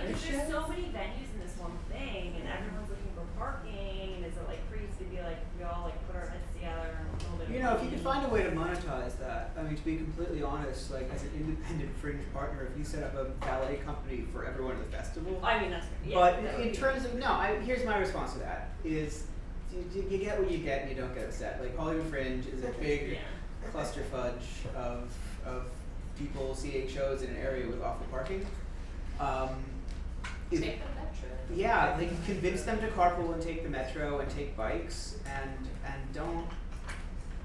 The Hudson also has ballet, which does have I ballet. suspect they will operate during the Fringe. I think that would be more of a venue specific. Yeah. Yeah. But talk to your venue. Yeah. Definitely talk to your venue. So I think that more than one venue has done that in the past, but I don't know who for sure is doing it this year, so that's a great thing to do. Hands up for the next question. Lady all the way in the back. Hi, I'm Nina for the play When I'm Sacred at the Lyons Theater. This is my first time doing the Hollywood Fringe Festival and one of my first experiences with the LA theater scene because I just recently moved here.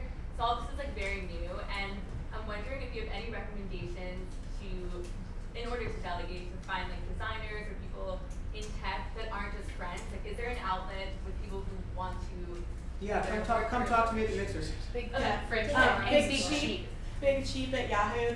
There's a Yahoo group that is Los Angeles theater based. Look Big for Cheap Theater. Big Cheap online. That's helpful. Also, there's a technical theater artist group on Facebook that you can reach out to. There's a stage manager group on Facebook as well that I think that you can reach out to. And your venue Smart. might be compiling a list as well.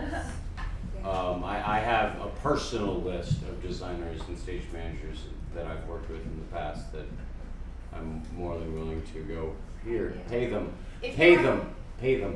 Yes. If you are specifically looking for people though, yeah, talk to us at the mixer. I can put you in touch with some people too. I can probably do it myself. I will say, do that. as kind of a last word, like Craigslist is not the craziest option.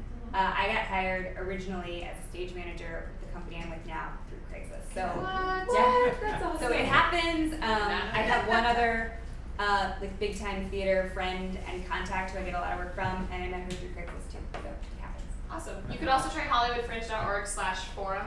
We do have forums on there. They're not heavily used, but people do read them. Hands up for next questions. We're gonna try and wrap this up in 20 minutes. So you can all go across the street. Yes. Hi, I'm the director of Rock and Roll's Raised Lovers Volunteer. We're doing a show at the Lillian Theater. So my question is about tech time, and I'm just curious, is it normal to, if you can or have time to do more tech, and is it ever allowed to do consecutive days, like a day of tech here and a day of tech here? Are you a musical? Yes. It depends on the calendar. Your venue is available. I can't imagine any venue would have a problem renting you. I'm renting as much tech time as I can get my hands on. Okay. I'm doing so much more than 2 hours. There's nothing, because God forbid you get everything perfect and you just run. So yeah, do that. 2 years ago, we had we had a regular tech time. We also scheduled other tech time from, I think it was 11 to 4 in the morning. Oh, wonderful. You just make it happen. Yeah, I was just curious if it was looked down upon or if it was, No. Do it. Some of ours is in the middle of the night, some of ours is in the middle of the day. Like, Talk to your venue. Talk to your venue. Availability and money is all it comes I down won't to. be talking to you. I know, babe. Oh, babe. All right. Hands up. All right. Yes. Back. Hi, I'm Efren. I'm producing the Teddy Teddy Show with Lydia Fruitland. I'm also assistant producer dancing. I don't know, I missed it, maybe, I was 10 minutes late. Did you guys say where Fringe Central is this year? No, we did not. Of course, we did not say that. We did not say that, but you will all know soon. Next question? Yeah, back. All right, David Wheatley with Gallery of the Musical. This is so great to be here today. This is all good thing. Musicians, where do they go? What do they plug into? Is there enough AC for them? That's totally Depends on the Where is venue. your venue? Contact the venue. What venue are you in? This one. This one? I will not waste everyone else's time talking about it now. But what I will say real quick about musicians, because we have a full band for every show, is know for sure, don't leave anything to chance. Aaron will take care of you, but they may not have the equipment you need. The more you can bring in, the better. The more you can be self-sufficient, the more you know that what you bring in will be with you when you come in. Yeah. If it's an extension cord, you don't know if the jerk Somebody from that theater. from another venue goes, oh, extension cord, we need an extension cord, and it was set aside for you. When at all possible, provide your own cords, all that stuff. Can't guarantee air conditioning because sometimes people mess up the air conditioning. Don't do Yeah. it. Don't, if you were here late and you missed it, never ever touch a thermostat in your venue. We want to talk about real. Yeah, Did you dance use at the alternating dog. current? You can talk to me at the mixer. Next question. Yeah. Hi, I'm Brad Anderson. I'm coming in from New York City with a show called Women. It's a mashup of Louise May Alcott's Little Women and Girls. We're there. It's fun. My question, thank you. This has been incredibly helpful and informational. I appreciate it. My question is for Heidi. You mentioned quickly a sponsored drink. It's Fringe Central. What does that mean, and how do you set that up? When Fringe Central opens, you will be able to talk to them. I think basically the idea is it in the participant packet? No. The idea is that we run a bar throughout the what? Yeah, basically anyone, if you provide, well, I can be very specific. So if you basically you provide the ingredients to make your specialty cocktail, then the Fringe Bar will sell your specialty cocktail and put it up on we do projected menus at the bar. So your specialty cocktail's up there. But that's the deal. You provide all the ingredients, including the alcohol. We mix it and sell it for you, and it's. And you guys keep the bank on that? Yes. Okay. But it's totally worth it because we sold a lot of tickets that day, and we put it out on the web and everywhere, and all of our actors shared that. So people came and drank the cocktail in advance, and then came to the show. So it's a really good thing. And they're all listed ready to Test it and make sure it's good. I'm telling you right now, something with 25 ingredients is not good. Next question. Awesome. Okay, and then here. Ooh, I'm Heidi. I'm with Belly Gemelli, an opera sitcom. But I'm curious, you sort of touched on this, but with your audience, I'm curious if you can estimate how many, like what percentage of your overall audience is other Fringe people? And how much effort should we be putting in promoting? If we feel pretty strapped right now in May with all that we have to do, producing our show, should we focus more on really getting to know our Fringe community, or try to put The answer's on this end. What the answer's on this end.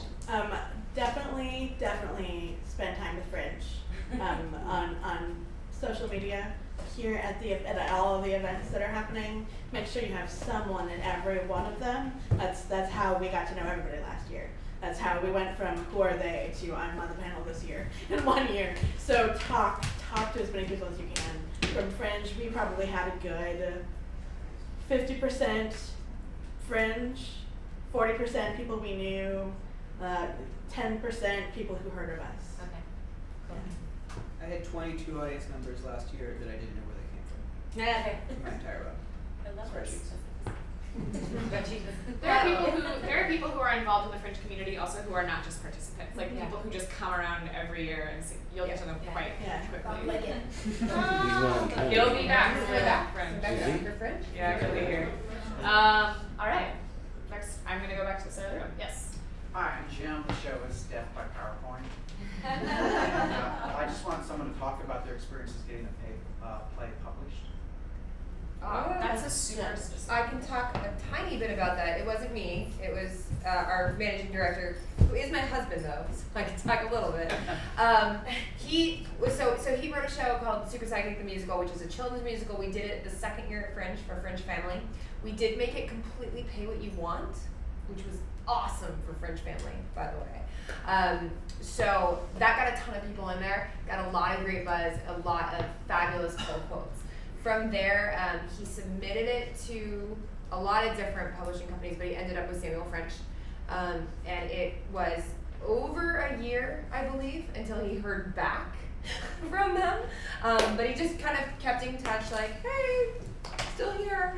And he ended up, I don't remember exactly the whole process, but they had, several meetings. They met with him and his composer, and they ended up publishing it. During that time, though, they also brought it to New York Fringe, so that was really great. Just got more buzz. It kept it on the radar. That's part of our reason for bringing friends like these back this year. Is that's his next one. He really wants to get published. we're trying to just get it up as much as possible, get more buzz, get more people talking about it, submit to different publishing companies. You guys should talk in the mixer. That sounds awesome. I'll give you Greg's card. Yeah, text it to Greg. I need to see everyone who still has a question, just so we can make sure it only takes 10 minutes. Also, I want to advise you all. Do you guys read every Monday we send you guys a newsletter. This next few weeks, you definitely want to be reading those because we're going to be sending you a lot more details and a lot more information about a lot of the stuff that we've talked about tonight. Where Fringe Central is, we'll remind you when all of our parties are, we'll let you know about sponsored drinks and awards and things like that. So please do read them. They are really well written by this fine lady right here. So you right there in the front, go ahead. Hi, my name is Markham Stansbury. My show is The Rev. It's the minister of the Church of Elvis, Everlasting Love, Victorious in Spite of Sin. Where we minister to celebrities because just like you, celebrities need Jesus too. I hope that's the title. I am curious about filming. Like if you guys have filmed your shows, or is that not cool at Fringe? Depends on like union rules. So we've been doing equity shows, and we're not technically allowed to, or at least we're not allowed to release anything without everyone's express. So look at the contracts if it happens to be an equity show. But I don't work with equity actors, and I always take archival footage of multiple performances of my pieces. I don't think it's frowned upon, certainly. It depends if it's archival for commercial purposes, for demo reel purposes, if it's a published work already or not. If you're using music. Equity actor, music that you don't have rights to, all that, everything you have to take into consideration. And the hammer might come down. Depends on how much you put it out there. Right. And also how much time you have setting up. Like sometimes, popping up a camera on a tripod can be no big deal. It can be a little more challenging than that if you want to record sound too. So, but if your question always is, get permission. Always get permission of your performers, and if it's to send to people back home so they can see it because they can't come out, it's never a problem. It's when it starts getting into the commercial realm that you need to start looking at the rules. and if your question is that frowned upon at Fringe? Like, is it Fringe not letting you do that? I don't think so. No. It should be fine, right? Yeah, it's just obey the rules, Yeah. And there is actually a videographer in your participant packet who has a special for videography of Fringe shows. Next question. Yes. Hi, my name is Chris Farah. I'm doing Fancy Secrets of My Boutique Drawer. And that's a great title. I want to shout out Bronies and Teddy. My question to the panel is, has anyone had, thank you very much, has anyone had any experience trying to lure an outside financial producer to a Fringe show, maybe a la Waiting for Guffman, in the hopes of bringing your show to an extended run somewhere? I don't know. Does anyone have an experience talking about that? we have industry people come every year, but not usually because of the nature of our company. It's more like an executive from this place is coming and we'll give them a comp, and my agent wants to bring someone, I'll give them a comp. Right.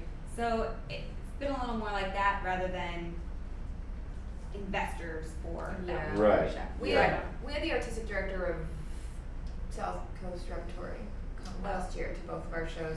That was totally a relationship that Greg cultivated for months. But talk to him. I had the literary directors of a few different LA theater companies show up, and it led to some good conversations. But Two of the shows I was involved in both got picked up for runs, either later that year or actually 3 of my shows, which is the devil. But I didn't approach any of them. So in some cases, I was already in their venue. In one case, we were at a different venue. We did the extension, the Encore series, and then got a separate run that lasted for a while. Pulp Shakespeare. Rise originally performed in this room, and then the Elephant Theater Company, which is on the other side of the wall, Dave Fofi, who isn't involved in Fringe, he goes away for the month, brought us into that, so that was a whole different process. And then the Devil and Billy Markham from last year, but is still at the bar. But in all 3 cases, it was all part of, because of people who were part of Fringe already who just grabbed us and ran. So no. Do you guys know, has anybody given you, anyone here, like a lot of money to do a Fringe show? That would be cool, if anybody has, let us know. Not that I remember. That would be awesome. Do we have a last question? I thought we had one more. Oh. Yes, I remember your hand, go ahead. Okay, I don't have a question. I just want to talk about my show. That is for the mixer. I'm kidding. That is for the mixer. I don't think you are kidding. This is awesome. Do you have a question? Yeah. Okay. I understood. My name is Heidi. My show is from a Yachty to a Yankee, and I am so overwhelmed right now as far as marketing my show. I think someone mentioned about finding your target audience. But for me, my target audience, I try to reach into the Caribbean audience. I think majority of them saw my show already, so I don't want to like overkill. So, I would say bring people into that theme then. Okay. Like, find a creative way to do it. Do you hand out, maybe you hand out beautiful flowers at the Fringe party or something. Like, bring people into that Caribbean theme somehow. Make people interested because it's something that, I mean, when you first said that, I was like, oh, I don't know what that's about. I want to see it. So think of it that way, is create that audience. Are there organizations that you know of for Caribbean? Well, I also reach out to an organization that support, it's a foundation for children in Haiti. So we are working together. We're part of my Proceed for One show. Will donate to their charity, and they turn their talk that up. I make a thing out of it. Because that's a very, first of all, audiences like that. They're like theater that's proactive, but also ask them to help you. Ask them to reach out to their mailing lists. I'm currently in talks with the LA Gay and Lesbian Center. They're going to hopefully do a small sponsorship, and we're going to get some buzz for them because it's a play called No Homos. And obviously LG, but like find your organizations out there that, especially if it's a socially proactive piece, and use their mailing lists and reach out to people that way. What were you gonna say? Is it a solo show? Yes. Yeah, because one thing I would say to everybody, but especially solo shows, is you've got to go see other shows. I think. I think, you know, and especially search through certain ones, maybe have the same theme or not the same theme, but reach out to them, say, I want to come see your show on June 5th.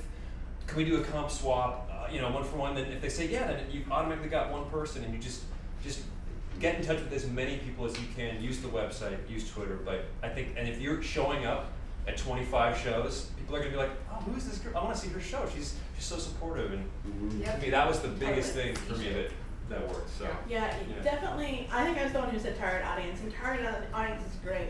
Do what Brandon was saying too, and everybody's saying. Also, take it beyond your target audience to the Fringe audience.